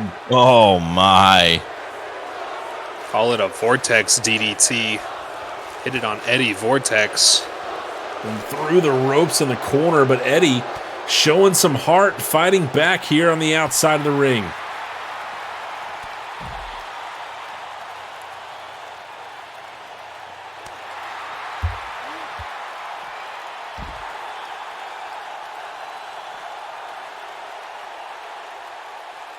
We're outside of the ring here. Misses the cutter attempt, it looks like. Going right over to the post. Oh, no! Into the steel post. Eddie's not done, though. Oh, no. Man. 2 times off that steel post. Got a nice jab, drop kick. Eddie's on fire right now. Casey Starr in trouble. After the pre-match attack, everything might be fair game in this one. Bastion and Casey throwing the first stone, and Eddie Vortex maybe returning with a steel post. No, the stones were the ones in the chamber earlier. These two continuing to do battle on the outside. Eddie Vortex getting the best of this, but Starr floats over the top. Eddie caught that kick. Well scouted. Oh no, once more. With feeling and, rolling him up. What's this he's got in mind? Oh my. Oh. Sort of an air raid crash down onto the floor. Going back to the post. Oh no. Number 4. Eddie Vortex on Number a mission. 5. That post seeing a lot of action. Casey Starr smartly gets this one back in the ring. Can't take much more offense from that post. Thought he might go for a tag. Instead, he's trying to inflict some damage on Eddie Vortex. Sends him back to the outside. Maybe Casey didn't quite get enough of the post. Maybe a little taunt for Eddie Vortex. Yeah, pointing to the crowd, and they all went quiet, but nice little comeback kick there. Oh, got him that time with the okie doke. Oh my, what is this? Eddie Vortex breaking out some new offense. Yeah, I'm impressed. He's been studying some stuff at the gym. Casey gonna go for a tag here. Gets it. Bastion's in. And this could spell trouble for Eddie Vortex. Ready and waiting here. Oh, short arms him. What's he thinking now? Eddie going back out to the apron. Is this too far, Black? This is quite a ways. This is the full full width. Corkscrew crossbody from Eddie Vortex. Absolutely all of it. nails it. Takes down Casey's Bastion. Here there, comes though. Casey. 1, 2, 3. That's a fall. That's one fall. Eddie Casey Vortex wasn't there in time. gets the first fall on Bastion Black. They're one away from taking the title back. Barefoot Buddy's halfway there, but Black. Oh. Oh, no, I thought he reversed it, but Vortex looking for the pommel horse. Gets it on Bastion. The offense still coming from Eddie Vortex off the Up springboard. high and down hard. This could be it right here. This could be the end of the match. Eddie for the championship for the Buddies. 1, 2. Bastion kicks out. And the crowd is behind Eddie Vortex. Listen to them cheer. Trying to become the second ever two-time tag champions. They won it at 2 Night Stand night 1. They lost it night 2. They'd love to have it back here. Eddie Vortex has been on fire in this match. Black counters out of the corner, though, and throwing the rights.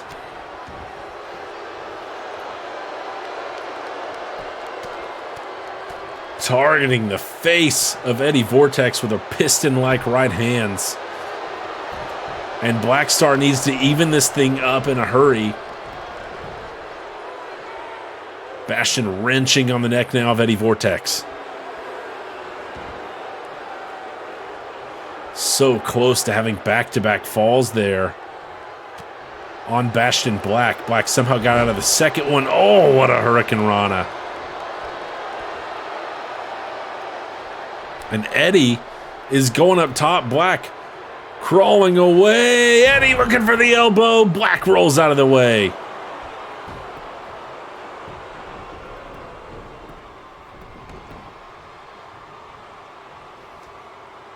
And Bastion again, wrenching on the head and neck of Eddie Vortex. Taking a moment to taunt. Maybe a bad decision.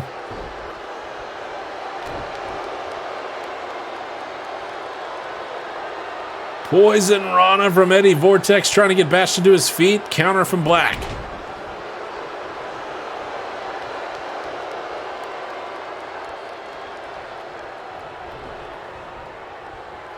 Out to the apron goes Eddie, and Bastion brings him in the hard way. Oh my, dumps him outside. Someone tell Black to Uh-oh. watch out for that ring post. Eddie Vortex is up top. Dropping the elbow. Black evades it. Somehow, yeah. Evades again with a kick to the gut. Oh, face Oh, first. no. To the outside goes Bastion. And Vortex, the quick strikes. Taking Bastion up. And slamming him down.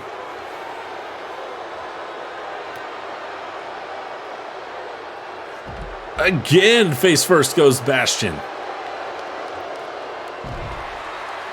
Eddie Vortex making me forget that Sangres is even in this match right now. Feels like a 1-on-2.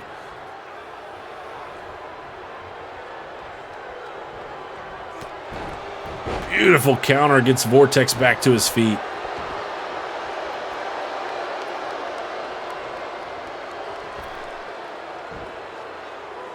And is Eddie thinking, Looking for it a third time. got him a fall last time.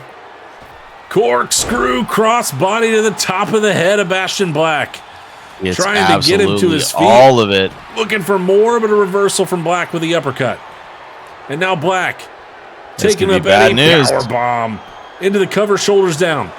Black Star looking to even it up. 1, 2. Sangres didn't get there in time. This one's evened up. And at one fall apiece, this match just suddenly got a lot more high Uh-oh. stakes. Eddie right back to it. Both Looking teammates on the again. outside. Pummel horse hits.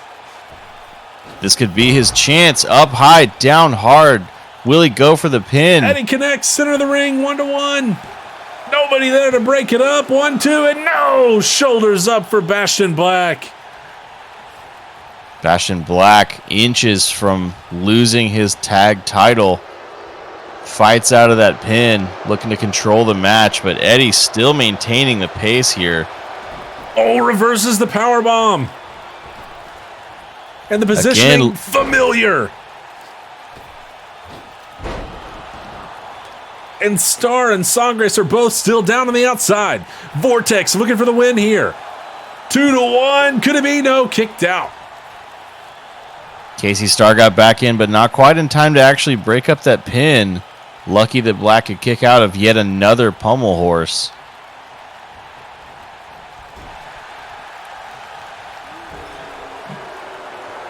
Black counters in the corner. Arms trapped and chest and face first into the top turnbuckle goes Eddie Vortex. Oh.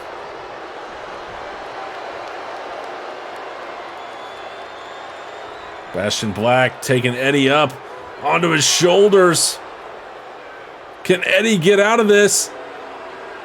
No! And he has tapped. Vortex Eddie is tapped, and just like that, somehow, some way, Bastion Black gets it done for Black Star. They are still your tag team champions.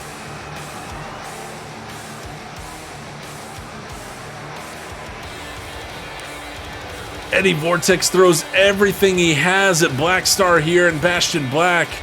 Black finds a way out of it, and the dangerous offense of his submission game gets it done. Tapping out Eddie Vortex to get the win and defend the tag championship. Black Star will have a date with Dirty Deeds to defend the title that they have defended here tonight, somehow, some way, holding off Eddie Vortex and the Barefoot Buddies.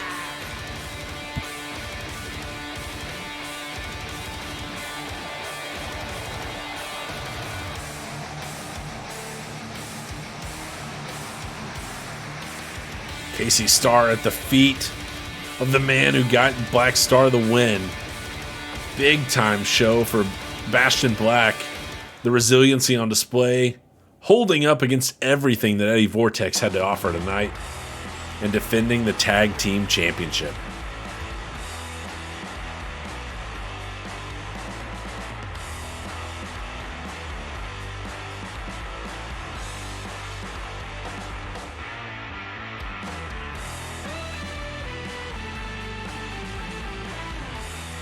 Brings us to our final match of the night.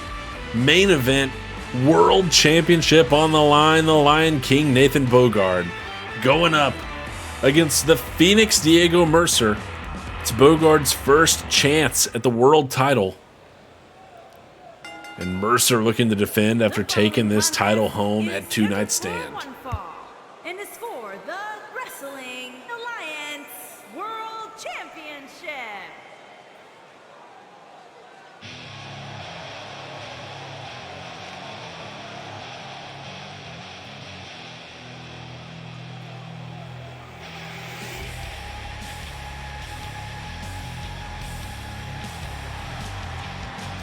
And out first, the challenger, the Lion King, Nathan Bogard.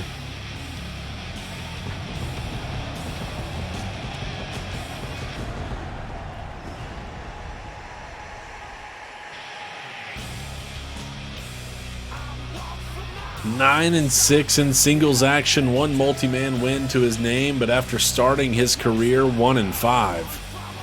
8-1 since that point, 4-1 last season in season 3, was a finalist in the Golden Trial Tournament as well, and gets his first ever shot at the World Championship here tonight.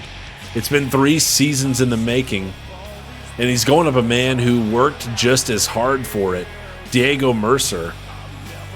A combined 12-2 over the last 2 seasons for the Phoenix, becoming the Ascent champion and holding it for most of a season before finally dropping the belt and turning his attention to the world title, which he captured in his first opportunity to do so.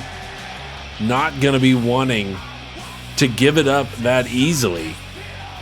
He defended it against Onyx Stone at Two Night Stand Night 2 in a 20-minute Iron Man match. And he'll look to do it here first fall against the Lion King in our main event at Countdown, first pay-per-view of Season 4.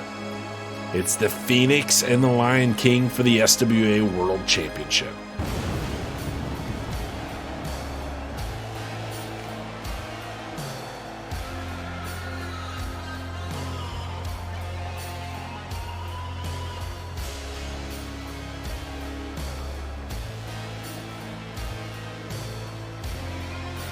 Yeah, this will be a big one for Diego Mercer. You know, longtime holder of the Ascent Championship. Finally got their hands on the world title. Will definitely want to be recognized in that upper echelon, you know, along with Tomoyo Yamaguchi, along with Painwrecker. This will be the first, or the second of many, for Diego Mercer defending his right to hold that belt. You can never count out Diego Mercer. You know, that missile dropkick is famous SWA over. And Diego Mercer could really turn it around in a match, even if he's looking maybe a little worse for wear in the start. The Phoenix will rise from the ashes. After only 5 singles matches and 3 wins in his first season, Mercer has climbed the ranks to the tune of 15 victories in singles matches. The only person to have held the Ascent title and the world title. And he used that Ascent championship to propel him to the top of the SWA. He's got a tough opponent here tonight, Nathan Bogard, looking for his 10th win in his first ever title. What a 10 it would be if he gets the job done here.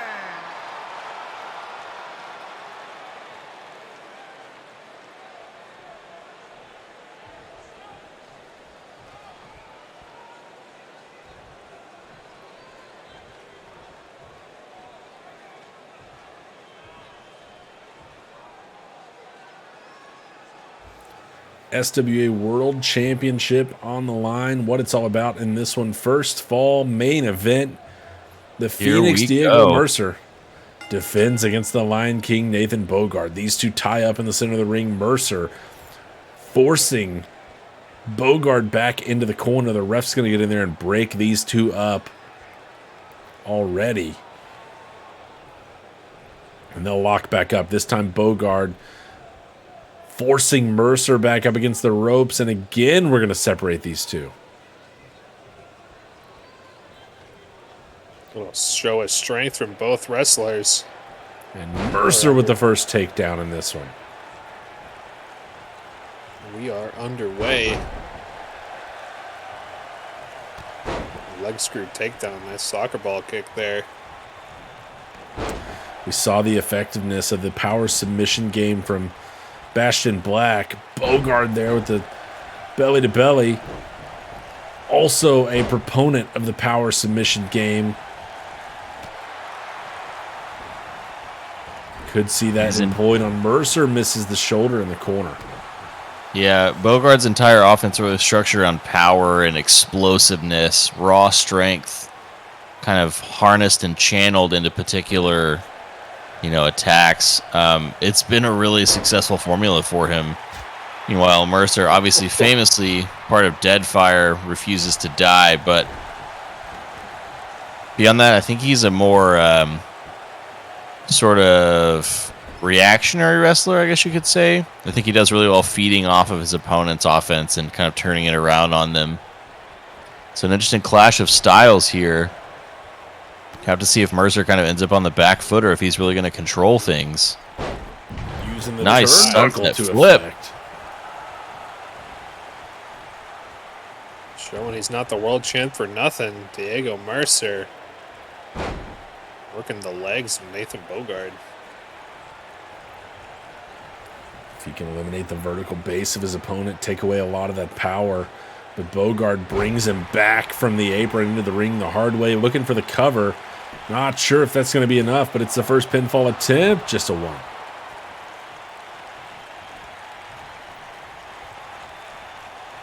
1. Mercer up and over. Hurricane Rana there on the Lion King.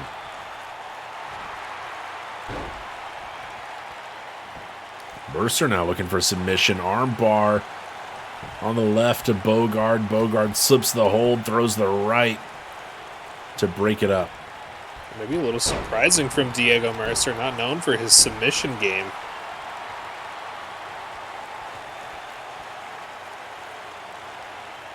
Wrenching the neck now of Mercer. And trying to get Diego to his feet, but it's a nice reversal from the Phoenix. Kneeling DDT there on Nathan Bogard. Looking for a cover of his own now. Mercer just gets one as well. Back and forth between these two wrestlers. Diego Mercer looks to be in control right now. We're sending Bogard to the corner. Again, misses in the corner, though. No one home for the shoulder. Bogard evading that one, stomping the Phoenix in the corner. Yeah, well scouted by Nathan Bogard. Really put in his homework on this match. Boot to the gut. He Bogard. should. Oh, catches the elbow in the corner there. Now bringing Mercer out. Irish whip off the ropes. Bogard looking for the pounce. Just explodes through Mercer, sending him across the ring. Feeling quite fired up after that one. And slamming down the champ. Repositioning him, and now Bogard looking for the cover. Has he done enough? No, it's just a one. Nowhere Just near a one enough. count. Not going to be that easy to take down Mercer. Oh, caught him there. Military press. Gut check over the knee. And Bogard into the lion tamer. No. Mercer got out of it in a hurry. Beautiful counter from Mercer, getting out of that submission attempt quickly, evading most of the damage. A nice job using the corner there to slam down Bogard. Going up, missile drop kick. What's he thinking here? And Mercer going up top. Bogard crawling to the ropes. Mercer elbow drop, no one home. And Bogard shoots the leg, goes for the cover, but he's in the corner, and Mercer easily grabs the ropes. Bogard following him to the outside. Up and over. Nice reversal from Mercer. Countout would benefit Diego Mercer here. Uh-oh, right on the ropes again, though. Probably too close, but he steps over, cinches it in, does a little bit of damage, but breaks the hold immediately on the rope break. We go for the pin instead. Looking for the cover there. 1, 2, shoulders up. Maybe a little closer than I was expecting. Doesn't take much. Bogard doing some damage to the lower back there, even momentarily, even though he had to break the hold, inflicting some pain on the world champ.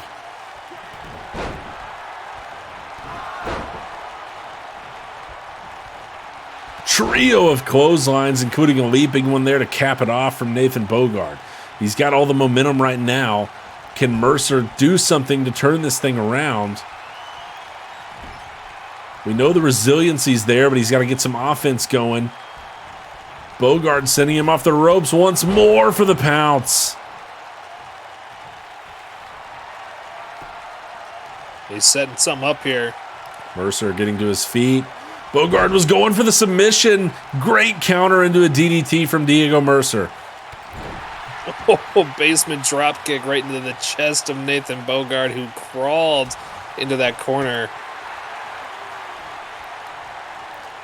Now Mercer, oh, what a knee. Just an explosive turnaround for Mercer right there. It's the kind of momentum changer we needed to see from him. Trying to build some offense here, but Bogard with a counter, taking him up. Military press once more, slams him down hard. Just stomping the face of Diego Mercer. Oh, and now wrenching on the head. Mercer gonna slip the hold. Sort of kicking him across the ring now. Mercer having his way with Bogard here. And a running bulldog from Mercer, and Bogard's busted open. Maybe looking to put things away. Diego up top. Oh my, with the red arrow. got every bit of it. Is that a retention there? 1, 2. Bogard gets the shoulder up. 2.5. Diego Mercer talking to John says, hey, you got to count faster than that. Big shoulder tackle there from Bogard. Look at this from Mercer. He's back to his feet with a great counter. Nice head scissor takedown. Running the ropes, countered. No, handspring cutter from Mercer. That's always a bad sign. That usually means that Mercer's feeling himself. Could be it here. No, kicked out of 2. Another near fall for Mercer, trying to retain that title. Again, really fired up. Really wants John to count a little bit quicker. You're not happy with the refereeing on those last couple pin attempts. In the corner we go. Bogard lives to fight another day, and I don't know if I can say the same for... Mercer absolutely blown up with the pounce. Bogard getting a lot of mileage out of it. Looking for the cover, center of the ring. Did he waste too much time there? 2 count, Mercer kicks out.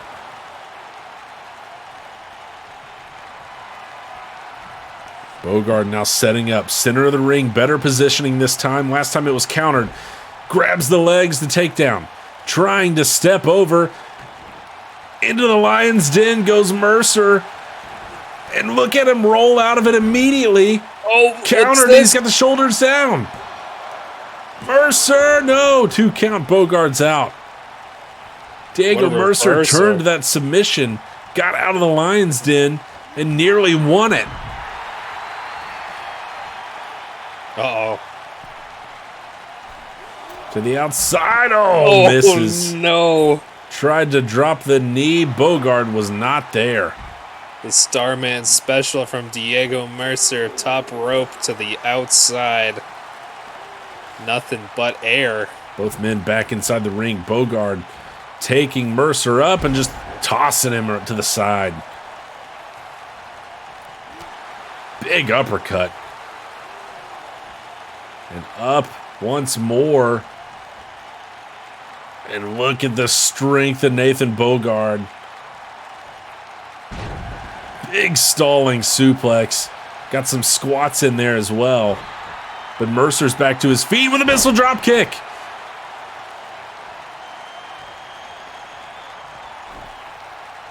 That could be all it takes. Rolling over Bogard, center of the ring. Mercer looking for the cover. 1, 2, kicked out. Bogard still fights on. It's looking more and more dire for him as the match continues, but I gotta say I'm impressed with his resilience.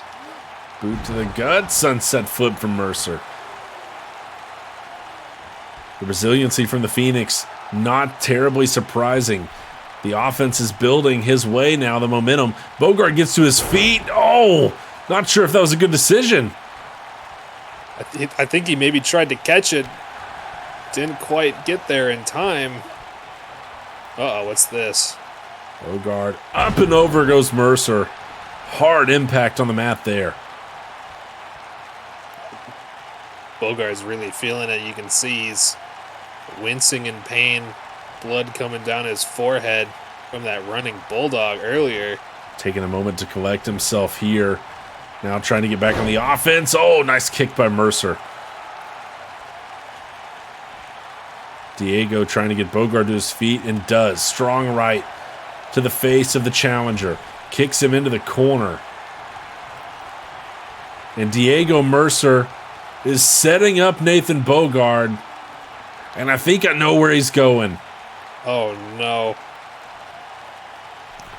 He's got a lot of ways to go here. Ground to cover. You see Bogard trying to get out of it. But the Phoenix is going coast to coast. Right into that busted open hand of Nathan Bogard. All the way across, and the damage done. Even to Mercer there, but so much more inflicted on Bogard. This could be it for Mercer. Retaining his title. 1, 2, no! Bogard's out.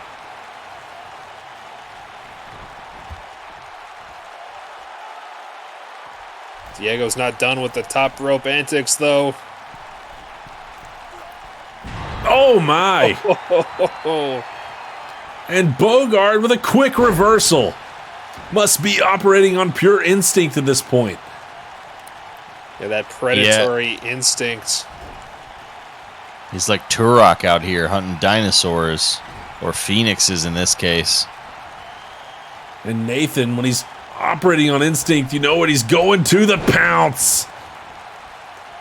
Animalistic, sending his prey into the corner, now rolling him over. Can he get the cover? Nathan Bogard looking to become the new SWA World Champion. Kicked out at 2. The Phoenix continues to rise. Once more escaping the pin. Bogard now setting him up center of the ring. Shoots the leg, looking to step over. It's right in the middle of the ring. Turned over. Lions Den hasn't been able to lock it in. And Mercer is trying to crawl for the ropes. He can't. Oh, that's it. Cinched it in. Bogard taps him out. Oh, man. Gets the job done. The Lion King, your new SWA World Champion, Nathan Bogard. The longer this match went on, the bigger the threat was to Nathan Bogard. You know, that resiliency, that absolute tenacity of Diego Mercer in his matches. But the same was true for Diego Mercer. The longer this match went on, that Lion Tamer, that Lion's Den, a dangerous offensive move for Nathan Bogard as he takes home SWA Gold. World Champion Nathan Bogard, ladies and gentlemen. A huge win to cap us off here tonight in our main event. Nathan Bogard picks up his 10th singles victory in the SWA, and it's his biggest one to date. He takes down the Phoenix for the SWA World Championship.